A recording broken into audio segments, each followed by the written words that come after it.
somebody else I want to talk about that's in the news again is M. Night Shyamalan. I can never say his name right, but M. Night. M. Night's back in the news because he just signed a deal, Look at a that first picture. look deal. I can't. It's a great he looks picture. like the real estate agent from Schitt's Creek. I cannot right now. I'm sorry. It's so true. He totally does. If you haven't seen Schitt's Creek, check it out. You'll know exactly what Sabrina's talking about.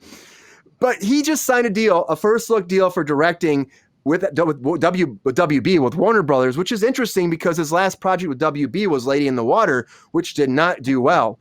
But because of Knock at the Cabin and because of The Servant, he's back in the limelight. People are like, let's give him a chance. So he signed a deal with WB.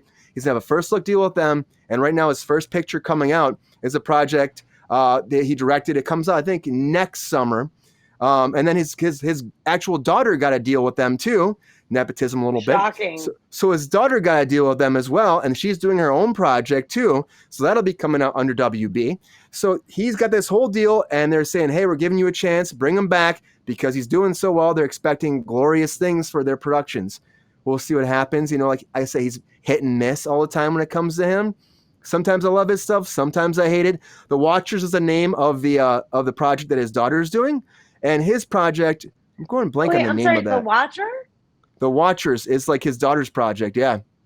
Yeah, but isn't that like a Ryan Murphy show that's on Netflix? Yeah, but this is called The Watchers. I think that was The Watcher. This is The Watchers. Oh, it's plural.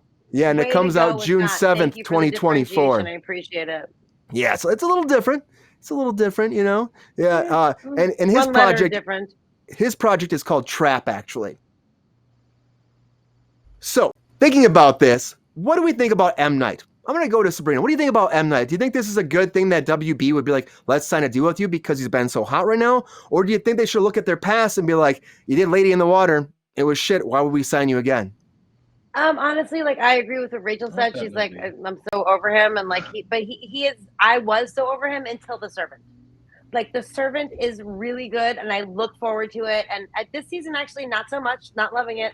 But the previous 3 seasons leading up to it, I was really, really hooked on it and couldn't wait. Oh my God, with the pictures, Brian, I cannot with this guy. It is too much. I had fun with this today. Anyone who's listening to this on audio, you're really missing out because this is epic. I was over him, like 100% over him, like 100% over him. But I then got into The Servant, and it gave me a little bit of faith. To be fair, it was created by someone else, Tony Bascalp, I believe his name is. And so like M. Night is very involved, but it's not 100% his. So that does give me a little pause. But I am gonna go see Knock at the Cabin, and if that is worth a shit, then I can get behind WB on this deal. If it's not, then they're fucking nuts, in my personal opinion. Yeah, I mean, I'm not sold on it. I really am not. But Knock at the Cabin looks good. Lexi, what do you think about this? Are you a fan of M. Night? Are you excited to see that he has a new deal with WB? I mean, multiple projects, so you know there's going to be a lot M. Night coming forward. Or are you like, this is a bad idea for them as a company, and I don't need any more, M. Night in my life? M. Night Shyamalan is the General Motors of fucking directors. Like, how many more government bailouts does this guy need, and like chances does he need? How many failed projects does he need to put on the market that go under, factories that just keep completely shutting down? And like it's like the guy has like so many failures under his belt. How come they just keep giving him a chance, like over and over and over, when so many other directors don't get these opportunities? And he has so many like fails under his belt. And but like, he had 2 really, really, really good movies that they're willing to, for some reason, give him. Let's just keep the slapping Academy Award-winning director. Like, the guy was an Academy Award director 20 fucking plus years ago. Like, I get it. True. He won like at the start of his career. His other good movie was before that. You know what I mean? Like I mean, this guy is he's done not. Shit. And I like Lady in the Water, but I'm aware that there is not a fan base for the film. And I'm not going to sit here and defend it when he has such a large catalog. I mean, this idiot thought he could make down to earth, real life based superhero movies. I'm sorry, Unbreakable's garbage. The entire thing with all of that Split was garbage. The final 3 films that he brought together when they had their big superhero battle was the most pathetic waste of anybody's time I've ever seen. I'm like his R-rated film that he finally released, the Happening with the plants. Some of the worst acting I've ever seen. Some of the Oh, that Terrible. was so bad. one of the best So what? I think it's the casts plants. I've ever seen.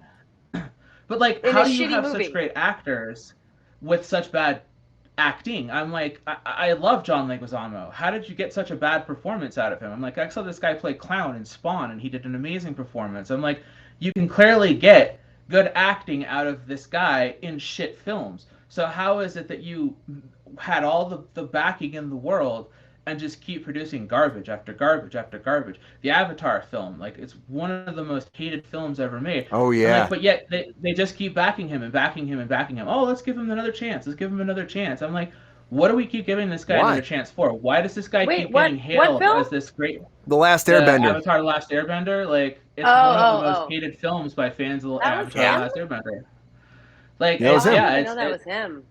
like there's just so many things that this guy has not succeeded in, and we just keep allowing it over and over and over. What's his next failure? What's he gonna do next? It's like, well, I guess that was fine. It's like, it's not fine. It's not fine to keep backing somebody who never has success. I'm like, whose pocket are you in? Whose friend are you? Like, why are you given But so The many Servant opportunities? is really good, Lexi. And that might Yeah. be, but like, he has like a trail of just destruction behind Shit. him, It's true. leading up Yeah. to that. And I agree. every director who is given opportunity after opportunity after opportunity eventually is going to make something good.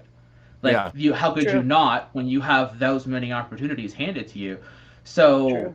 how could you not produce something at least watchable once in a great while? Like I said, I have seen him produce some things. I know that there is some degree of competence in there somewhere here and there.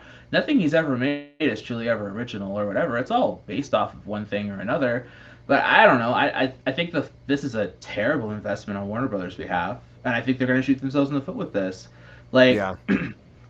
good luck.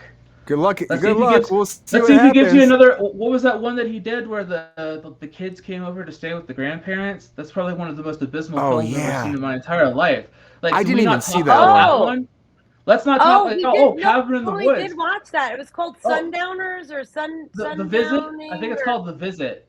Oh, yeah, The Visit. Like, Yeah, But it's The Visit. about, but it's about, But let's- but it's about sundowning disease or sundowners disease or something. Yeah, So- I think yeah, you're right. Sun- But it's Sunset. Like about, where the grandparents go ape shit and fuck around At and night, do fucked up yeah. shit, right? At it's night, about yeah. a little white Because they're- kid pretending to be like a rapper. I'm like, well, he walks around with a handy cam filming his grandparents have like fits. I'm like, who do this is fucked up not shit. a film. Like, this is not a film worth my time. Old has some of the worst acting I've ever seen in my Oh, entire Old. life. Old is Oof. bad. You Old, are yeah. not a What good is director. happening? You're not a competent director. Your themes don't go anywhere. Your twists don't have good twists. I'm like, I actually thought he would have been a good forerunner to take over the Twilight Zone. That was a good position for him to be in. That makes but sense. I don't think that he's good for continuing to direct these fucking movies and give him all this money. Like, it's a waste of time. You Yeah. go ahead, Warner Brothers. You keep wasting money. You keep wasting money on Harry Potter and this. You go right ahead. I know. We're going to get to Harry Potter in a second here, but first I want to talk. And the thing is about M. Night, I don't understand why anybody would keep putting faith in him. Again, The Servant's great, but then it's not all him. It's other people involved with him. He doesn't even direct all of it. He has his I hands said in it, but he's that. mostly producing, you know? Yeah, so I'm just saying, like, when it's all him, how'd the chips fall? Usually bad. I don't know. We'll see what happens, Warner Brothers. We'll see how this first project goes. Hopefully it does well for you.